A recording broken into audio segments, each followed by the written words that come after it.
વડોદરા શહેરમાં વરસાદી માહોલ વચ્ચે અતિ ઉત્સાહ, ઉમંગ અને આસ્થા સાથે ભગવાન જગન્નાથજીની રથયાત્રા શહેરના રાજમાર્ગો ઉપર જય જગન્નાથ, હરે રામા હરે કૃષ્ણના ભજન મંડળી સાથે નીકળી હતી. આ રથયાત્રાનો પ્રારંભ શહેરના ડેપ્યુટી મેયરે પૈંદ વિધિ કરીને સોનાના ઝાડુથી સફાઈ કર્યા બાદ રથયાત્રાને પ્રસ્થાન કરવામાં આવી હતી. આ પ્રસંગે સંતો, મહંતો, રાજકીય નેતાઓ, સામાજિક સંસ્થાના નેતાઓ સહિત નગરવાસીઓ, સેવકો, ભક્તજનો મોટી સંખ્યામાં ઉપસ્થિત રહ્યા હતા. તો બીજી તરફ રથયાત્રામાં કોઈ પણ પ્રકારની અઘટિત ઘટના ન બને એ માટે પોલીસે ચુસ્ત બંદોબસ્ત ગોઠવી પણ દેવામાં આવ્યો હતો. અલબત્ત ભક્તિમય વાતાવરણનો માહોલ જામ્યો હતો. તો બીજી તરફ રથયાત્રાની પાછળ લોકોએ ભગવાન જગન્નાથજીના શિરાનો તથા ફ્રૂટના પ્રસાદ લેવા માટે ભક્તોની ભીડ પણ જોવા મળી હતી. આ વખતે 45 ટન જેટલા શિરાના પ્રસાદીનું વિતરણ કરવામાં આવ્યું હતું.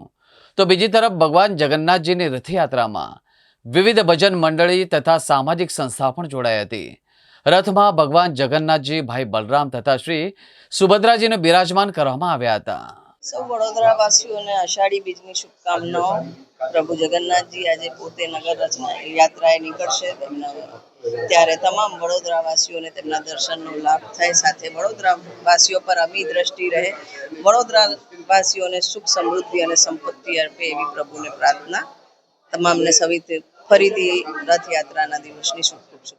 આજે અષાઢી બીજ ભગવાન જગન્નાથજીની દેશભરમાં અનેક સ્થાન ઉપર રથયાત્રાનું ભવ્ય આયોજન થયું છે. ભગવાન શ્રી જગન્નાથજી આજે રથયાત્રાના માધ્યમથી સૌ ભાવિક ભક્તોને નગર માર્ગો ઉપર દર્શન આપવાના છે અને સૌ ભાવિક ભક્તો દર્શન કરીને ધન્યતા અનુભવવાના છે. ઇસ્કોન મંદિર દ્વારા પણ દર વર્ષની જેમ આ વર્ષે આ રથયાત્રાનું આયોજન કર્યું છે. 44મી રથયાત્રા છે.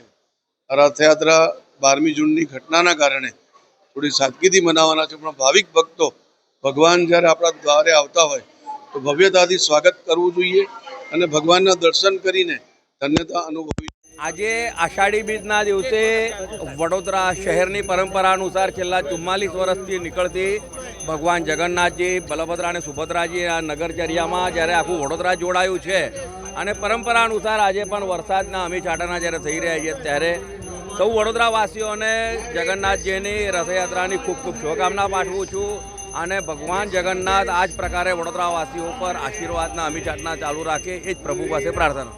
સમગ્ર વડોદરા જય જગન્નાથના નાદથી ગુંજવાનું છે.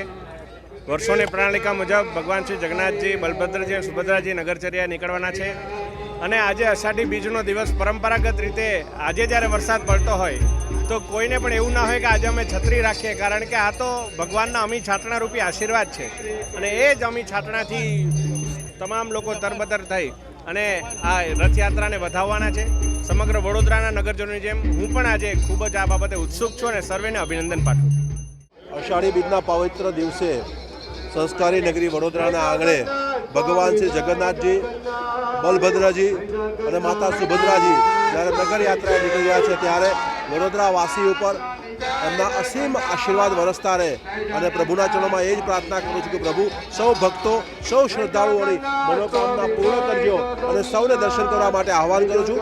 જય જગન્નાથ. આજે ઇસ્કોન મંદિર વડોદરા દ્વારા 44મી રથયાત્રા નીકળવા જઈ રહી છે અને એમાં અત્યારે રથયાત્રા નીકળવાની તૈયારીઓ થઈ ગઈ છે.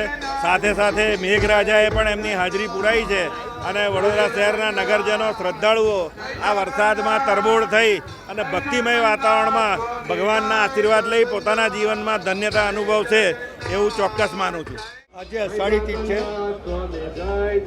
44 વર્ષ પહેલાં સૌથી પહેલાં જગન્નાથની યાત્રા વડોદરામાં નીકળી. સુભદ્રા, બલરામ અને કૃષ્ણ આ આખા વડોદરા શહેરની અંદર જ્યારે નીકળે છે ત્યારે આ એકતાના દર્શન થાય છે.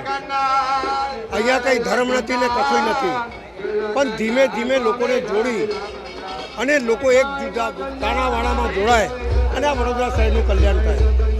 જગન્નાથ પાસે હું એટલી જ આશા રાખું કે ભગવાન આ વડોદરા શહેરમાં કોઈ આપત્તિ ના થાય, આ વડોદરા શહેરમાં એકબીજાની જોડે દુશ્મની નહીં થાય, કારણ કે ધર્મ ઉપર છે અને ધર્મ હમણાં શીખવાડે છે કે તમારે કર્મ કરવાનું છે.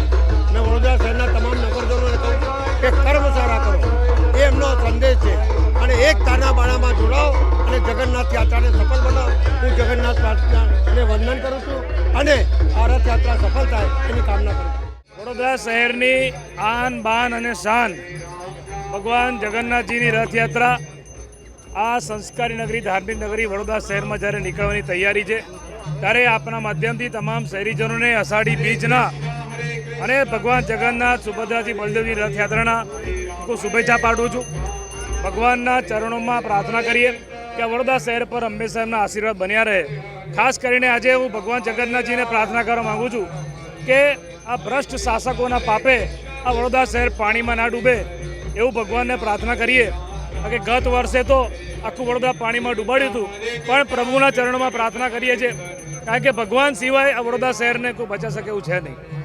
જે લોકો સત્તામાં બેઠા છે એ તો પોતાની જાતને ભગવાન કરતાં મોટા સમજવા માંડે. ત્યારે આજના દિવસે બહુ રાજકીય વાત નથી કરતો, પરંતુ પ્રભુ ચરણમાં પ્રાર્થના કરું કે વડોદરા શહેરના નાગરિકોની રક્ષા કરે, તમામ શહેરીજનોને એમાં આશીર્વાદ મળે.